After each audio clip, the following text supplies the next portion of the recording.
Nah,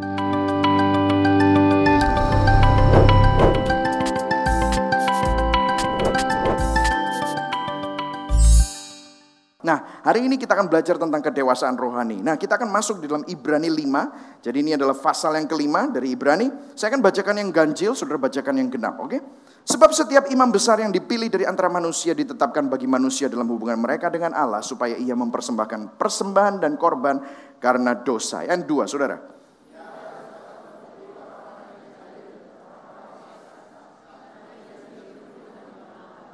Ayat yang ketiga, yang mengharuskannya untuk mempersembahkan korban karena dosa bukan saja bagi umat, tetapi juga bagi dirinya sendiri. Ayat yang keempat.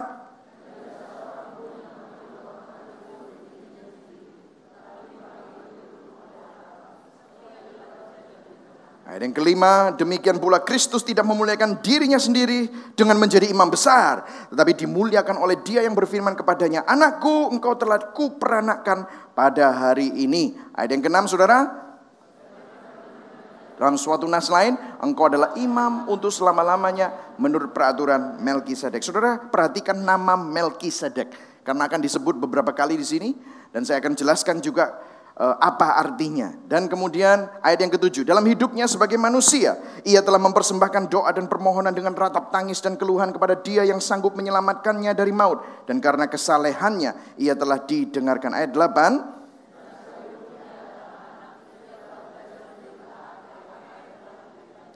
Dan sesudah ia mencapai kesempurnaannya, ia menjadi pokok keselamatan yang abadi bagi semua orang yang taat kepadanya. Sekali lagi, saya bilang taat di sini bukan tentang perbuatannya yang tidak berzina, tidak membunuh, tidak mencuri, tetapi percaya di sini, oke? Kalau saudara tidak mengikuti, saudara pasti akan miss beberapa hal karena ini precept upon precept. Yang ayat yang ke-10, saudara, dan ia dipanggil menjadi imam besar oleh Allah menurut peraturan Melkisedek. Sekali lagi ini disebut lagi, saudara ya. Ayat yang ke-11 saya bacakan, tentang hal itu banyak yang harus kami katakan. Tentang apa? Melkisedek tadi loh.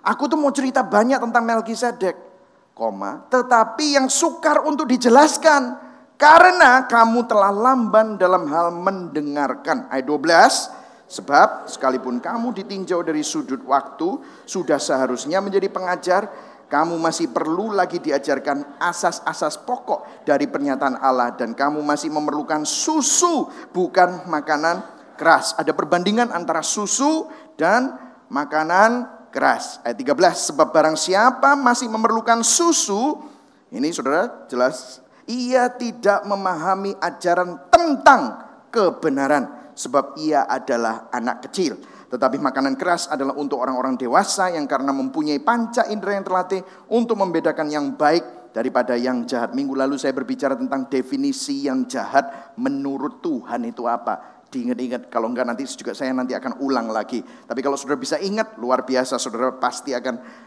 mengerti apa yang saya maksudkan. Jadi hari ini saya mau berbicara tentang bukan susu, tapi makanan keras. Nah ini luar biasa, saudara. Ini nanti banyak sekali orang-orang yang mempunyai kesalahkaprahan tentang susu itu apa, makanan keras itu apa. Hidup oleh susu atau hidup oleh makanan keras. Kalau saudara mau dewasa itu sepertinya harus gimana? Atau saudara berpikir bahwa kalau saudara dewasa itu banyak orang yang salah kaprah mengenai hal ini. Nah, hari ini kita akan belajar tentang itu. Mari sama-sama kita berdoa sebentar. Tuhan, kami berdoa, hamba-Mu gak sanggup untuk bisa menceritakan tentang firman-Mu yang dalam ini tanpa pertolongan anugerah Roh Kudus-Mu.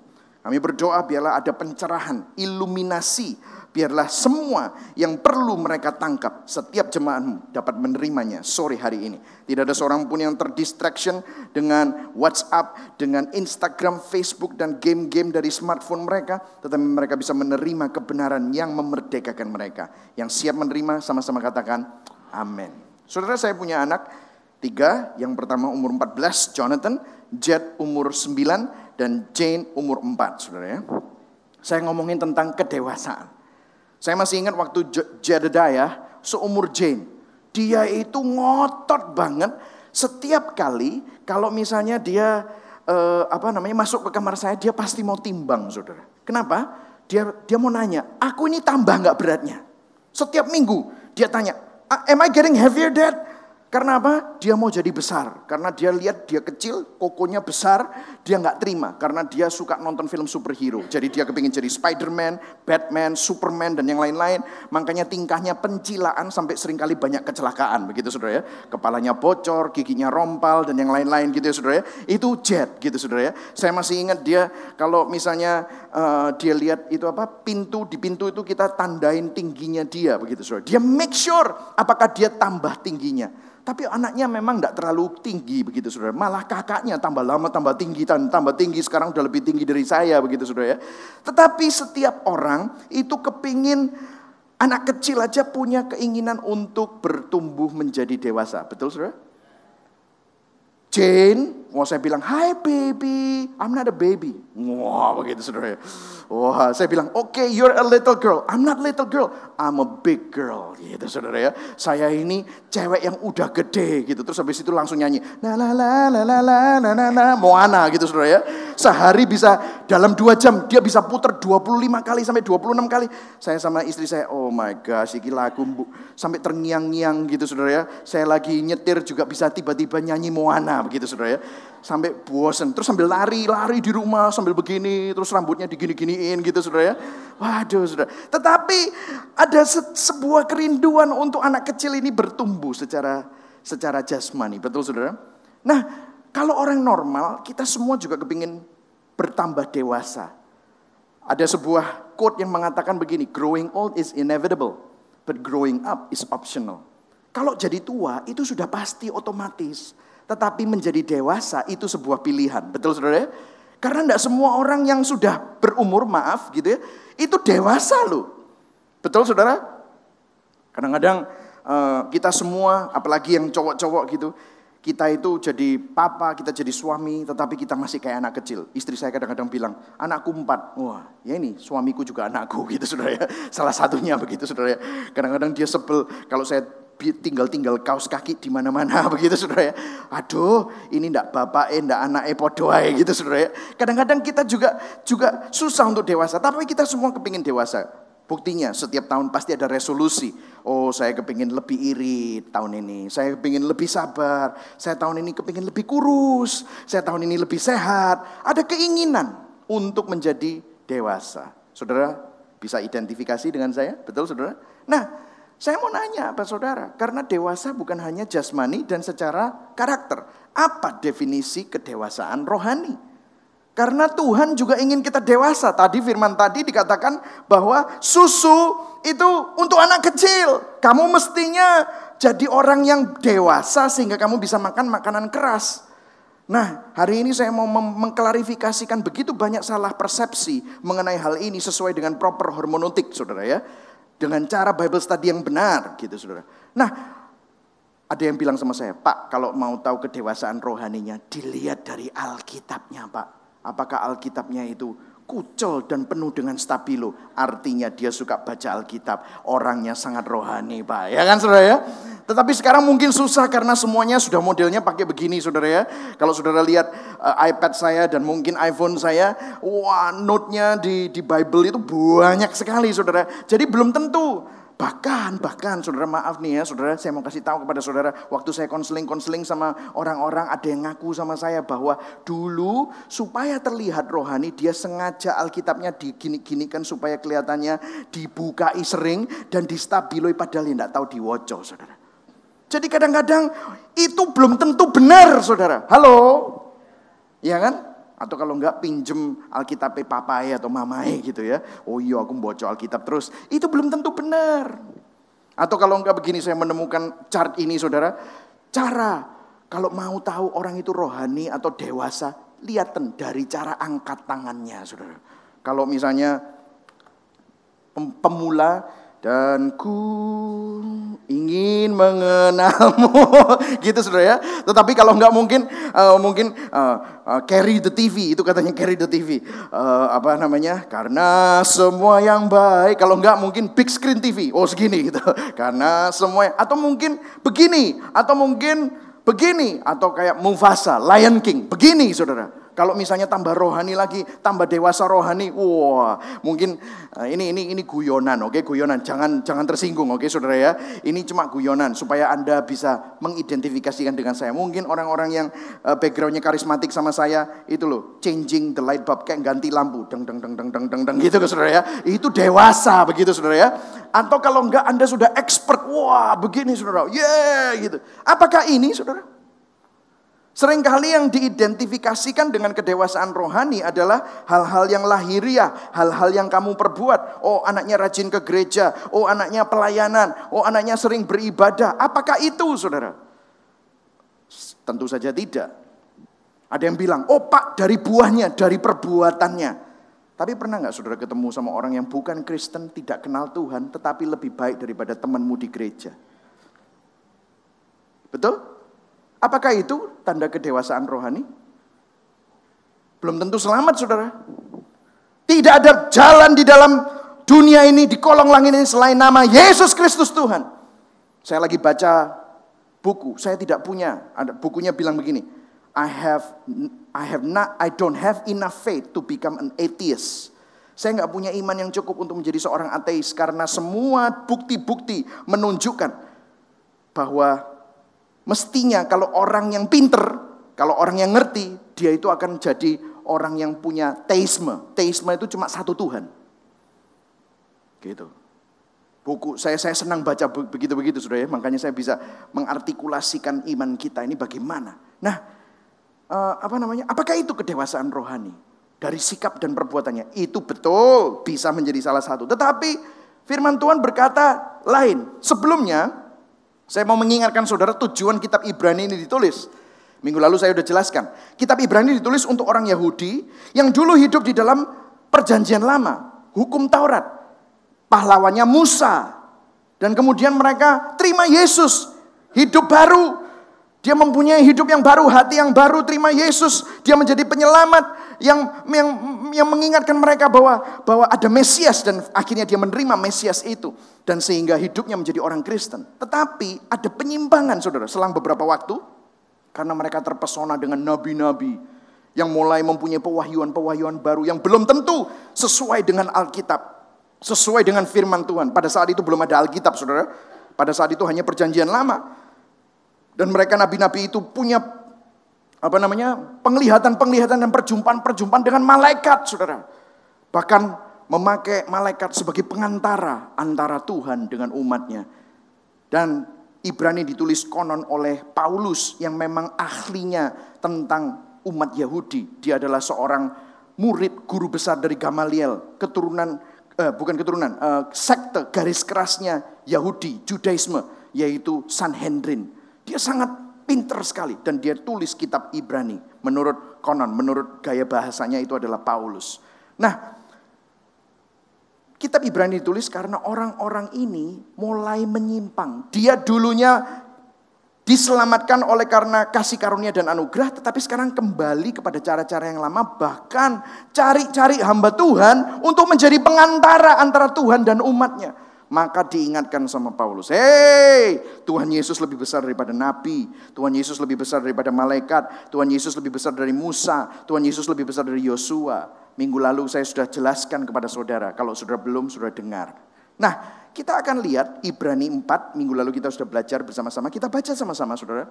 Karena kita sekarang, ayo kita baca sama-sama, 1, 2, 3. Karena kita sekarang mempunyai imam besar agung yang telah melintasi semua langit, yaitu siapa imam besar kita? Yesus, anak Allah. Baiklah kita berpegang teguh pada pengakuan iman kita. Jangan dilepaskan Yesus. Sebab dikatakan di sini, ini keren saudara, karena Yesus itu imam besar kita 100% Tuhan, tetapi dia juga 100% manusia. Kalau kita punya Tuhan yang nggak pernah jadi manusia, saudara bisa ragu. Karena apa? Kalau saudara nangis, dia belum tentu ngerti kenapa saudara nangis. Tetapi Yesus, saudara nangis, dia juga pernah nangis. Saudara lapar, dia juga pernah lapar. Saudara dicobai, dia juga pernah dicobai. Saudara patah semangat, dia juga pernah patah semangat. Buktinya di Getsemani, dia hampir gak kuat. Kalau saudara gak kuat, dia juga pernah hampir gak kuat. Dikatakan di sini sebab imam besar kita baca ayat 15, 1, 2, 3. Sebab imam besar yang kita punya bukanlah imam besar yang tidak dapat turut merasakan kelemahan-kelemahan kita. Sebaliknya sama dengan kita, ia telah dicobai, hanya tidak berbuat dosa. Dia pernah mengalami apa yang Anda alami, tetapi dia menang atas semuanya itu. Sehingga kalau saudara mengalaminya, jangan pernah berpikir saudara sendirian, karena Tuhan Yesus bersama dengan saudara. Dia terlibat di dalam setiap detik hidup saudara. Kalau saudara nggak kuat, saudara panggil Yesus, datang kepadanya. Makanya ayat 16-nya luar biasa. Kalau kamu punya Tuhan yang 100% Tuhan dan 100% manusia, dia mengerti apa yang kamu rasakan. Ayat 16, baca sama-sama. Ini kabar baik. 1, 2, 3. Sebab itu, marilah kita dengan penuh keberanian menghampiri tahta kasih karunia. Berikan tepuk tangan buat Tuhan. Saudara bisa datang dengan penuh keberanian, karena saudara pasti gak ditolak. Yang setuju katakan amin. Gak ditolak kamu, karena dia juga pernah mengalami apa yang saudara semua alami. Tetapi dia menang, sehingga kalau kamu gak kuat, saudara kalah, kekalahanmu diganti kemenangan oleh Kristus. Terus dikatakan supaya kita menerima rahmat dan menemukan kasih karunia untuk mendapat pertolongan kita pada waktunya. Ini luar biasa, saudara. Ini kabar baik, amin saudara. Kemudian yang kelima, saya gak akan bacakan semuanya. Ayat yang pertama basically bilang gini, makanya zaman dulu itu ada sistem imam. Imam itu pengantara antara Tuhan dan umatnya. Kalau ada dosa, imam ini yang memberikan persembahan. Tapi imam itu tidak sempurna seperti Harun. Ayat yang kedua dikatakan imam itu nggak sempurna seperti Harun. Dia harus merasakan kejahilan orang, kesesatan orang, dan dia sendiri pun lemah. Dan tiap kali kalau dia mau mempersembahkan korban, dia harus persembahkan 2 korban. Yang satu untuk dirinya sendiri, yang satu untuk orang yang dia layani menjadi pengantara. Tetapi Kristus tidak seperti itu. Dia imam besar, persembahannya ya dia sendiri. Bukan domba biasa, tetapi dia adalah domba yang sempurna, anak domba Allah. Sehingga persembahannya Kristus itu sekali untuk selama-lamanya. Jadi kalau kamu percaya sama dia, beda. Jadi terus dia bilang begini, ayat yang ke-6. Dia adalah imam besar menurut peraturan Melkisedek. Terus ayat yang ke-7 dikatakan hidupnya sebagai manusia. Ini ayat ke-7. Saya nggak usah baca lah ya. Ini ngomongin tentang dia juga pernah bergumul, pernah ragu di Taman Getsemani. Dia mengeluh kepada Tuhan sampai dia berkeringat darah. Tetapi dia taat.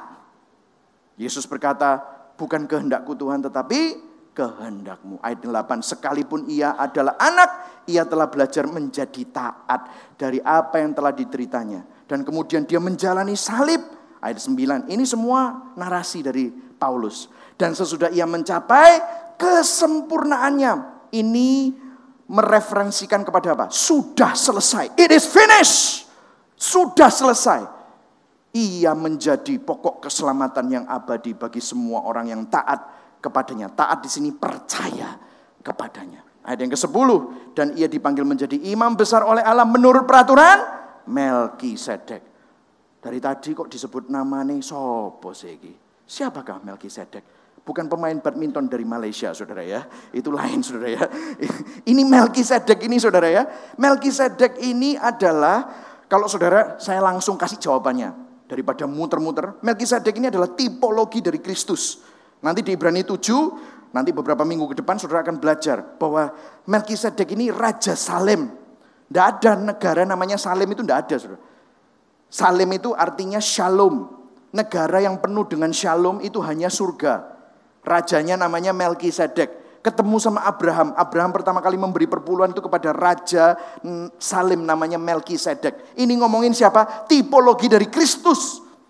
Yang menubuatkan akan kelahirannya. Yang menubuatkan akan kedatangan seorang Mesias. Jadi Melkisedek ini adalah Kristus. Minggu lalu kita juga belajar. Ada Kristofani. Kristus menampakkan dirinya kepada Yosua dengan pedang terhunus. Aku yang akan berperang bagi engkau sebelum dia masuk ke Yeriko. Tanggalkan kasutmu supaya apa? Rest. Perang yang akan kamu hadapi itu bukan perangmu. Aku yang akan berperang bagi engkau. Itu janji Tuhan buat kita semua. Amin saudara. Tuhan yang berperang bagi kita. Tahun 2017 saya nggak tahu apa yang akan saudara hadapi. Tapi jangan takut. Tanggalkan kasutmu. Karena perang di tahun 2017 bukan untuk saudara. Tetapi Tuhan sudah menang atas perang-perang tersebut. Amin saudara. Supaya saudara kuat. Nah ini Melkisedek ngomongin tentang Kristus. Tapi kemudian ini khotbah saya intinya di sini. Saudara. Ayat 11 dikatakan begini. Tetapi tentang hal itu banyak yang harus kami katakan. Tentang siapa? Melkisedek. Ngomongin tentang Yesus. Melkisedek dan Yesus. Tetapi yang sukar untuk dijelaskan, baca saudara, karena kamu telah lamban dalam hal mendengarkan.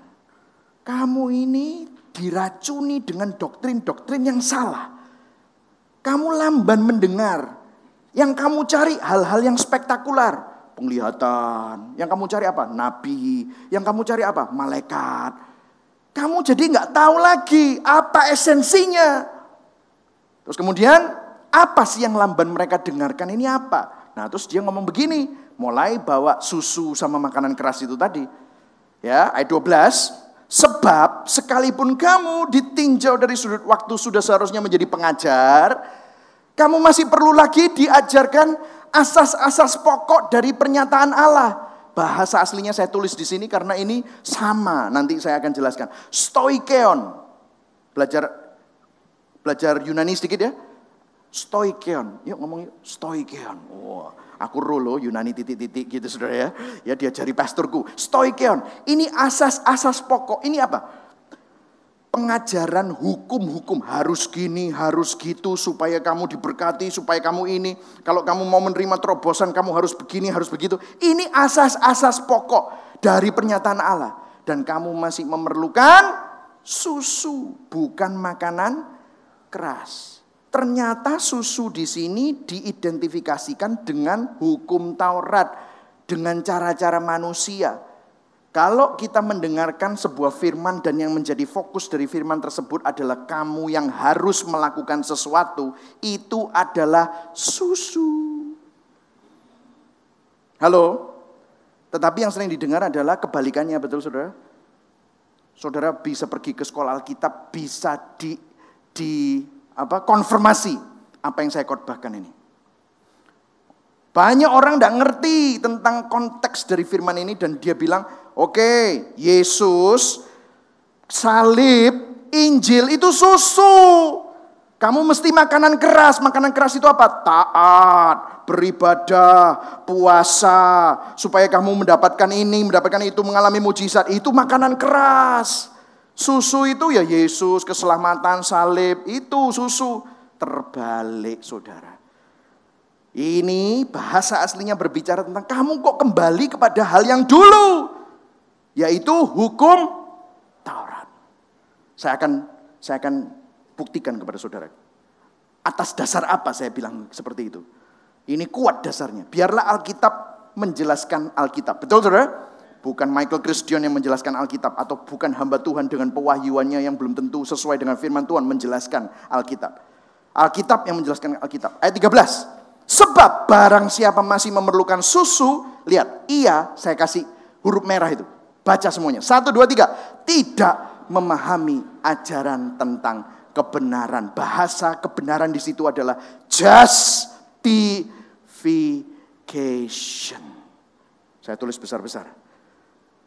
Dari mana kebenaran itu? Tidak ada orang benar dengan perbuatannya. Sebaik-baiknya manusia, semua manusia sudah jatuh ke dalam dosa. Kehilangan kemuliaan Allah, sudah berbuat dosa. Mazmur 51 ayat 5, di dalam kandungan ibuku, aku dikandung di dalam dosa. Tidak ada orang benar, hanya satu orang benar. Dia menanggung dosa kita semua. Namanya Yesus, dia mati. 3 hari kemudian dia bangkit. Sehingga barang siapa yang percaya kepadanya, menerima kebenaran yang mestinya dia tidak punya. Yaitu justification. Amin saudara. Katakan sama-sama justification. Kalau kamu masih perlu susu, nggak ngerti kamu ini. Kamu selalu kembalinya kemana? Musa. Kamu tidak memahami ajaran tentang kebenaran. Justification itu dapatnya dari mana? Dari Tuhan. Kamu tidak layak. Karena itu sola gracia, by grace. By grace. Karena apa saudara? Kasih karunia. Diterimanya dengan apa? By faith, sola fide. Kedewasaan rohani itu adalah mengizinkan Kristus yang berkarya di dalam kehidupan kita. Solus Kristus. Terus dikatakan koma. Saudara menangkap ini? Saudara menangkap? Amin. Masih belum yakin kayaknya. Oke, tenang aja. Saya sudah siapkan. Nanti selesai, mantap saudara. Saudara tidak mau susu. Saudara mau makanan keras. Makanan keras itu apa? Kristus. Sebab ia adalah anak kecil. Tetapi makanan keras adalah untuk orang-orang dewasa. Yang karena mempunyai panca indera yang terlatih untuk membedakan baik daripada yang jahat. Membedakan yang baik daripada yang jahat. Minggu lalu Allah melihat hatimu jahat karena kamu tidak percaya. Orang kalau tidak percaya tidak bisa menerima apa saudara? Justification. Orang kalau tidak percaya tidak bisa menerima kebenaran. Righteousness. Tidak bisa mempunyai kebenaran. Saudara dan saya menerima kebenaran itu karena saudara percaya kepada Kristus. Kristus yang paling benar. Dia yang tidak mengenal dosa menjadi dosa supaya saudara yang berdosa menerima kebenaran Allah di dalam Kristus. Amin saudara. Karena itu katakan saya dibenarkan di dalam Kristus. Berikan tepuk tangan buat Tuhan. Amin. Ini yang benar saudara. Amin saudara. Jadi saudara, emphasisnya, penekanannya itu bukan di performa kita saudara. Tetapi di posisi hati kita. Saudara, performanya bisa kelihatan rohani. Tetapi kalau posisi hati kita itu salah, tetap saja saudara kembali kepada susu. Ada menggunakan Yesus untuk mendapatkan berkat supaya mendapat perkenanan Tuhan atau mendapatkan mujizat Tuhan, tetapi yang menjadi poros bukan Yesus tetapi dirimu sendiri. Itu susu. Halo? Cari berkat, itu susu. Itu sama dengan hukum Taurat, melakukan ini supaya mendapatkan. Itu susu. Tetapi kalau posisi hati kita itu kembali kepada Kristus, maka saudara akan lihat, oh berbeda. Nah nanti saya akan jelaskan kepada saudara bedanya. Saudara mungkin belum cukup. Ah masa sih pastor, saya masih sangsi. Gitu ya saudara ya. Loh, gak mau percaya. Nih lihat, Ibrani 5 ayat 14 dikatakan. Tetapi makanan keras adalah untuk orang-orang dewasa. Oke, perhatikan, orang-orang dewasa. Itu bahasa aslinya adalah full age. Huios sama dengan teleios. Sempurna, orang yang akhirnya sudah menjadi dewasa. Itu makanan keras. Oke, kita lihat ada surat Paulus yang lain yang pakai bahasa yang sama. Di Galatia 4 ayat 1-5. Saya bacakan buat saudara, oke? Yang dimaksud ialah selama seorang ahli waris belum akil balik. Bahasanya adalah anak kecil. Mirip ya. Tadi ada anak kecil di sini. Ya kan? Ia adalah anak kecil. Bahasa yang sama dipakai di sini. Selama dia masih anak kecil. Saya kasih tahu, anak kecil sama dengan maunya minum susu. Sedikit pun ia tidak berbeda dengan seorang hamba. Anak kecil itu seperti hamba. Sungguh pun ia adalah tuan dari segala sesuatu. Tetapi ia berada di bawah perwalian dan pengawasan sampai pada saat yang telah ditentukan oleh bapaknya. Demikian pula kita selama kita belum akil balik, masih anak kecil. Bahasanya sama, anak kecil sama dengan minum susu. Kita takluk juga kepada roh-roh. Lihat, stoikeon itu ngomong tentang hukum Taurat. Ngomong apa saudara? Hukum Taurat. Kamu itu masih ikut hukum Taurat. Takluk pada roh-roh dunia. Roh-roh dunia. Oh pastor, ini kan ngomongnya roh-roh dunia. Bahasa aslinya adalah stoikeon kosmos. Prinsip-prinsip yang diaplikasikan di dalam dunia. Loh, tapi kan itu belum tentu hukum Taurat. Lihat bawahnya dijelaskan apa prinsip-prinsip yang diaplikasikan di dalam dunia. Tetapi setelah genap waktunya maka Allah mengutus anaknya yang lahir dari seorang perempuan dan takluk kepada hukum Taurat. Ini menjelaskan ini, hukum Taurat. Dan ia diutus untuk menebus mereka yang takluk kepada hukum Taurat supaya kita diterima menjadi anak. Anak di sini adalah teleios. Kamu bukan anak kecil. Kalau kamu ikut hukum Taurat, kamu tuh anak kecil, maunya susu. Tetapi kamu ditebus oleh Kristus supaya kamu tidak jadi anak kecil lagi, tetapi menjadi seorang yang dewasa, manusia baru. Saudara, katakan sama-sama manusia baru. 1, 2, 3, manusia baru. Nah, terus dia ngomong gini, belum selesai, sebentar. Ayat 6. Dan karena kamu adalah teleios, manusia baru, orang dewasa, maka Allah telah menyuruh roh anaknya ke dalam hati kita yang berseru, ya Aba, ya Bapa. Jadi kamu bukan lagi hamba. Hamba di sini adalah anak kecil. Sedikit pun ia tidak berbeda dengan seorang hamba. Masih ingat? Anak kecil. Kamu bukan lagi hamba, melainkan anak. Ini orang dewasa. Jadi kamu, jikalau kamu anak, maka kamu juga ahli waris. Dulu ketika kamu tidak mengenal Allah, kamu memperhambakan diri kepada Allah-Allah yang ada pada hakikatnya bukan Allah. Tetapi sekarang sesudah kamu mengenal Allah, atau lebih baik sesudah kamu dikenal Allah, dia ngamuk sama orang-orang Galatia. Kamu itu ya podo ya ambil orang-orang Yahudi. Dikatakan gini, bagaimanakah kamu bisa berbalik lagi kepada stoikeon, hukum Taurat lagi, roh-roh dunia yang lemah dan miskin, dan mau mulai memperhambakan diri lagi kepadanya. Saudara lihat di sini, yang menjadi fokus adalah Kristus. Makanan keras itu adalah Kristus. Kamu mau jadi dewasa, kamu percaya kepada Kristus. Jangan percaya kepada hukum-hukum dunia yang mengandalkan kekuatanmu. Halo? Nangkap saudara? Saudara mungkin bingung, pastor iki apa sih hubungannya ambil uripku? Nanti saya tunjukkan kepada saudara. Apa hubungannya? Yo wis keren. Apa hubungannya sama saya? Oke, nanti saya akan jelaskan. Ini saya masih dalam pembuktian kepada saudara yang mungkin masih belum percaya. Bahwa susu itu adalah hukum Taurat. Makanan keras itu adalah Injil Kristus. Terakhir, pembuktian saya yang terakhir. Galatia 3 ayat 23 sampai 25. Oke, saya akan bacakan kepada kita, baca sama-sama biar enggak ngantuk, oke? Kayaknya sudah mulai aku rada beli yang ini, Pak. Oke, ini kayaknya kita diajari semua jadi pendeta ini, Pak. Saudara tenang, oke? Ini sebentar lagi, saya akan memberikan peragaan, habis ini saudara pasti akan nangkap apa yang saya katakan, oke? Jangan takut saudara, oke? Ayat 23, kita baca, 1, 2, 3. Sebelum iman itu datang, kita berada di bawah pengawalan hukum Taurat. Stop, tadi kita dengar apa? Perwalian, ya kan? Pengawasan, ini apa? Pengawalan hukum Taurat. Hukum Taurat di sini kalau saudara lihat stoikeon sama. Ayo terus, dan dikurung sampai iman itu telah dinyatakan. Ayat 24, baca semua. Jadi hukum Taurat adalah penuntun bagi kita sampai Kristus datang supaya dibenarkan. Justification.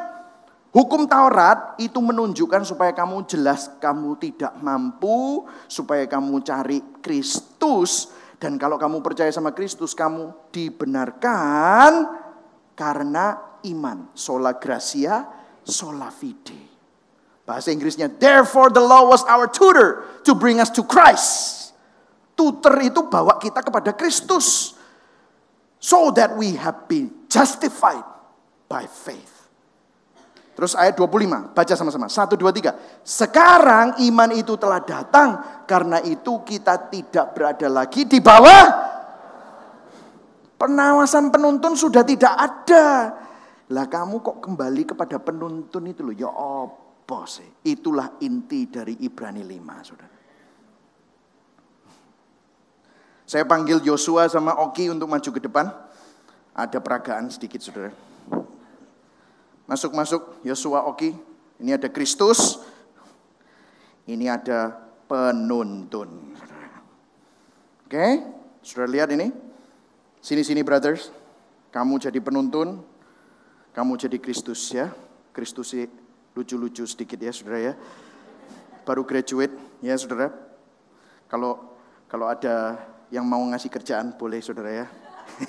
Guyon. Ini Kristus belum datang ceritanya. Di sana dulu, bro. Nah, ini penuntun hukum Taurat. Hukum Taurat itu mau menuntun saya sebagai orang yang berdosa, supaya saya jadi orang yang bertakwa, orang yang baik. Tapi kadang-kadang susah. Kenapa?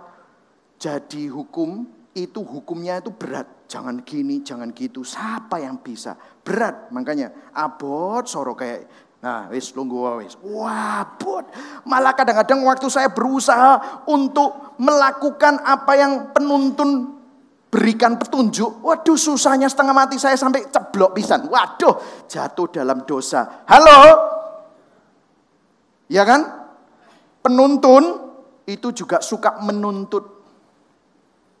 Penuntut. Mirip saudara. Ayo berdiri. Jangan membunuh, ayo tudingan aku. Nah, kapan lagi nuding pastor kayak begini saudara? ayo tuding. Tuding, yang galak mukanya. Nah itu, gitu. Saudara, ini seperti ini, penuntun itu enggak nulungi. Enggak boleh gini, enggak boleh gitu. Lah sing dituntun gak tambah bisa, tambah merasa bersalah, berdosa. Halo? Makanya orang kalau mengikuti agama, males aku beragama. Apa? Gak oleh ngini, gak oleh ngono, gak bebas. Betul gak saudara? Ini yang dikatakan semua orang. Kenapa? Penuntun ini tidak ada kuasanya. Penuntun itu cuma menunjukkan kesalahanmu. Ayo tuding terus bro, tuding. Penuntun ini cuma menunjukkan bahwa saya tidak mampu. Saya orang berdosa. Saya nggak bisa jujur. Saya nggak bisa lurus. Saya nggak bisa nggak nyuri. Saya nggak bisa nggak berpikiran kotor. Halo? Siapa yang merasa bisa identifikasi dengan saya? Itu yang dilakukan penuntun. Lah penuntun ini duduk bro. Berat.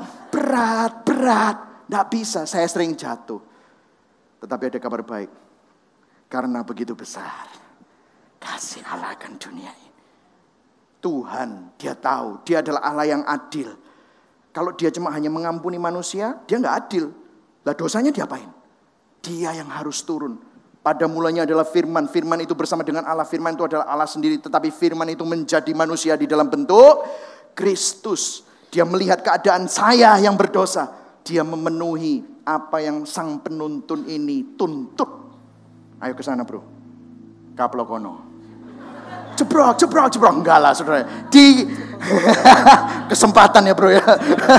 Ya, saudara, penuntun ini ditanggung. Apa yang dituntut oleh sang penuntun, Kristus tanggung di atas kayu salib. Salib bro. Salib. Nah, ini semua, ayo tuding. Apa yang ditudingkan kepada saya diganti sama Kristus. Sehingga semua kegagalan saya, semua dosa saya ditanggung oleh Kristus. Sehingga penuntun itu lama-lama, penuntun sudah menunjukkan kepada Kristus. Maka sekarang iman itu sudah datang. Kalau aku percaya kepada Kristus, maka aku ada di dalam Kristus. Aku dimampukan. Kepenuhan dan penggenapan dari apa yang dituntut oleh penuntun itu ada di dalam Kristus. Ada ayatnya. Tetap di sini bro ya. Enggak apa-apa, enggak usah pakai salib lagi ya.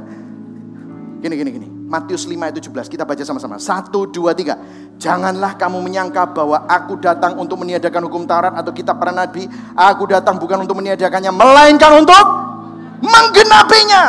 Apa yang penuntun ini minta dari saya lakukan, saya nggak bisa. Tetapi manusia, firman yang menjadi manusia, dia yang menggenapinya. Untuk saya nggak bisa, saya gagal. Dia yang tidak pernah gagal melakukannya buat saya. Mati untuk dosa yang mestinya saya punya, dia tanggung semua. Amin saudara. Nah karena itu dikatakan di sini tadi, karena sekarang, baca ayat 25, 1, 2, 3. Sekarang iman itu telah, karena itu kita tidak berada lagi di bawah pengawasan penuntun. Ini yang terjadi saudara. Ini yang terjadi. Sebentar, belum gandengan sama kamu dulu. Saya sudah di dalam Kristus ya. Terima kasih Tuhan. Aduh percaya luar biasa. Aku selamat sekarang ini, aku mati masuk surga. Wow, senang gitu saudara ya. Terima kasih ya.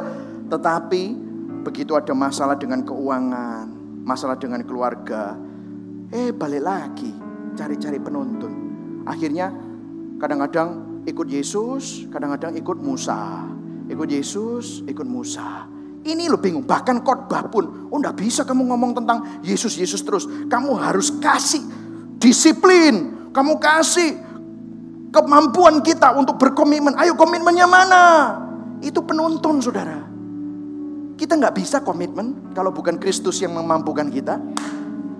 Kita nggak bisa kudus kalau bukan kekudusan Kristus yang menguduskan kita. Ini kabar baik, saudara. Jangan separuh di sini, separuh di situ. Kenapa kok orang suka KKR? Maksudnya mendengarkan KKR loh. Kenapa? Kalau KKR sing datang orang Kristen semua. Siapa mau percaya Yesus semua mengulang komitmen. Kenapa? Akhirnya mereka mendengar Kristus. Kenapa? Kalau mereka kembali ke gereja kayaknya begini. Yesus minggir, Musa ayo ajarono. Kudus lo ya. Wene lo, itu susu bro. Kamu itu mestinya sudah jadi orang dewasa. Kristus yang berkarya di dalam kamu, bukan kamu yang berusaha. Amin saudara. Ini kabar baik. Thank you brother, thank you. Berikan tepuk tangan buat mereka saudara. Yes. Lihat. Kita yang percaya memiliki penggenapan semua hukum Taurat di dalam Kristus. Kenapa kau ini? Nah ini hubungannya dengan saudara. Oke pastor, impresif. Hubungannya dengan aku apa? Let me tell you, kalau Anda orang berdosa, kamu itu hidup di bawah kutuk. Ulangan 28, coba baca sendiri di rumah. PR, katakan kepada kanan kirimu. Nanti malam bocon, ulangan 28, oke? Ayat 1-14 dikatakan, kalau kamu mendengar dan kalau kamu sungguh-sungguh melakukan dan taat, baru kamu diberkati. Ayat 15-nya dikatakan, kalau kamu tidak mendengar dan taat, maka ayat 15 sampai ayat 68 itu berbicara tentang kutuk. Kalau kamu bisa taat, baru dapat berkat. Kalau kamu tidak taat, maka kamu dapat kutuk. Siapa yang bisa taat 100% sekarang? Tak tanyai. Siapa yang bisa taat? Kalau tidak bisa taat berarti kita hidup dalam kutuk. Oh aku gak percaya pak, kutuk-kutukan. Tidak peduli kamu percaya atau tidak. Kalau kamu tidak hidup kudus 100%, kutuk tetap datang dalam hidupmu. Tetapi puji Tuhan, kita punya Kristus. Barang siapa di dalam Kristus, dia adalah penggenapan hukum Taurat. Dikatakan tadi apa? Aku datang bukan untuk meniadakannya, melainkan untuk menggenapinya. Amin saudara, berikan tepuk tangan buat Tuhan Yesus. Amin. Ini kabar baik. Amin saudara. Nah begini loh saudara, 1 Korintus 2 ayat 2. Makanya Paulus ini orang jenius, orang pinter. Dia bilang apa yang dulu aku anggap untung, aku anggap rugi. Akan apa? Pengenalan akan Kristus. Dia memutuskan sesuatu yang menurut saya kita semua perlu putuskan di tahun 2017 ini. Kita perlu melihat bukan pada hamba Tuhan. Kita perlu melihat bukan pada penglihatan-penglihatan yang lain, tetapi kita melihat pada Kristus. Lihat, baca semuanya sama-sama. 1, 2, 3. Sebab aku telah memutuskan untuk tidak mengetahui apa-apa di antara kamu selain Yesus Kristus, yaitu Dia yang disalibkan. Biarlah Kristus menjadi poros kehidupan kita semua. Amin. Berikan tepuk tangan lebih meriah lagi buat Kristus. Amin saudara. Saya akan tutup dengan ini saudara. Di bawah penuntun itu kamu yang harus. Aku harus kudus, aku harus komitmen, aku harus memberi, aku harus melayani supaya aku dapat. Itu di bawah penuntun. Tetapi puji Tuhan, ini susu. Tetapi puji Tuhan, Tuhan sudah menebus kita menjadi orang dewasa, teleios, orang yang sempurna di bawah justification-nya, di bawah Injil, di dalam Injil Kristus. Ini bahasa kita ini mesti kayak gini saudara. Ayo sama-sama baca yuk. Kristus sudah. Ayo semuanya 1, 2, 3. Kristus sudah, maka kita berikan tepuk tangan buat Tuhan. Amin. Kristus sudah mati supaya kamu hidup. Kristus ditolak supaya kamu diterima. Kristus mengalami kehancuran supaya saudara dipulihkan. Itu loh saudara. Kristus sudah, sekali lagi kita kan sama-sama 1, 2, 3. Kristus sudah, maka kita punya. Amin saudara. Saudara diberkati hari ini. Hubungannya dengan saudara apa? Kalau saudara hidup seperti ini, tidak peduli pergumulan apa yang saudara hadapi, saudara tetap tenang. Karena Kristus ada di pihak saudara. Kristus sudah bayar harganya supaya kamu punya segala-galanya yang Tuhan sudah sediakan. Berkat di Ulangan 28 itu milikmu. Amin saudara, katakan kepada kanan kirimu, berkat Ulangan 28 itu punyamu. Amin. Mari sama-sama kita bangkit berdiri, berikan tepuk tangan sekali lagi buat Tuhan Yesus. Haleluya. Lebih meriah lagi buat Tuhan Yesus. Amin. Yeah.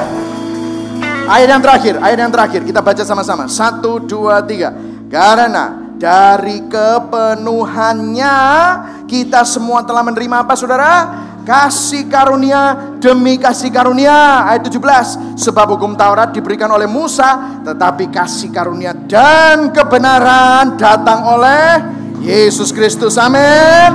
Biarlah hidupmu berporos pada Kristus hari ini saudara. Hari ini. Amin. Tiada